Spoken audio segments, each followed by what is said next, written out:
ஸ்டாலின் என்ன சொன்னார்? முதல் 2 மாதத்துக்கு முன்பு எடப்பாடி பழனிசாமி கடையை திறந்து வச்சு கூவி கூவி அழைக்கிறார், கூட்டணிக்கு யாரு வரலினார்.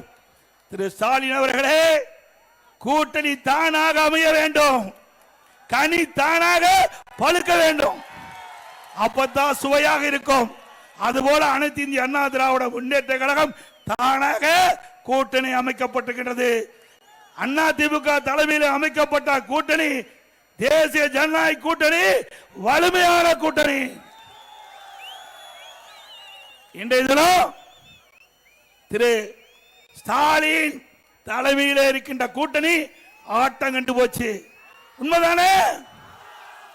தினந்தோறும் பத்திரிகையில காங்கிரசுக்கும் திமுகவுக்கும் வார்த்தை போர் நடந்து கொண்டிருக்கின்றது.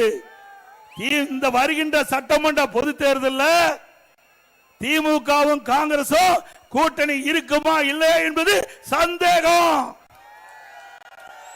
காங்கிரஸ் ஆட்சியில பங்கு வேண்டும், அதிகாரத்திலே பங்கு வேண்டும். கூட்டணி அமைத்திருக்கின்றோம், கூட்டணி மூலமாக வெற்றி பெற்று எங்களை மதிக்கவில்லை என்று குரல் கொடுக்க ஆரம்பித்து விட்டார்கள். இப்பொழுது கூட மாலை மலர் பத்திரிகையிலே வந்திருக்குது, எங்களுக்கு உரிய மரியாதை கிடைக்காவிட்டால் நாங்கள் அதுக்கு தகுந்த பதிலடி கொடுப்போம் என்று காங்கிரஸ் கட்சி சேர்ந்த நாடாளுமன்ற உறுப்பினர் தெரிவித்திருக்கிறார். ஆக புகைய ஆரம்பிச்சிட்டது திமுக காங்கிரஸ் கூட்டணியில. அது நிலைக்குமா நிலைக்காது என்று தெரியல. இப்படித்தான் திமுக கூட்டணி.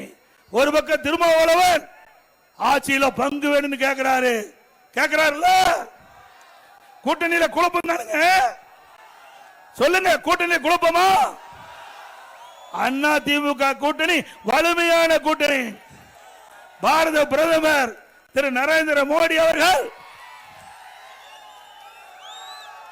மதுராந்தகத்துக்கு நேரடியா வந்து நம்முடைய தேர்தல் பிரச்சார கூட்டத்தில் கலந்து கொண்டு நம்முடைய கூட்டணி கட்சி தலைவர்களெல்லாம் மேடையிலே தோன்றி சிறப்பாக நம்முடைய கூட்டணி தேர்தல் பிரச்சாரத்தை துவங்கிவிட்டது.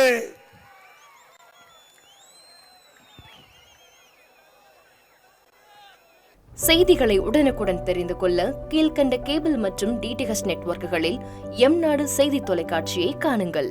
பாதகம் செய்பவரை கண்டால் நாம் பயம் கொள்ளலாகாது பாப்பா. மோதி மிதித்துவிடு பாப்பா, அவர் முகத்தில் உமிழ்ந்துவிடு பாப்பா.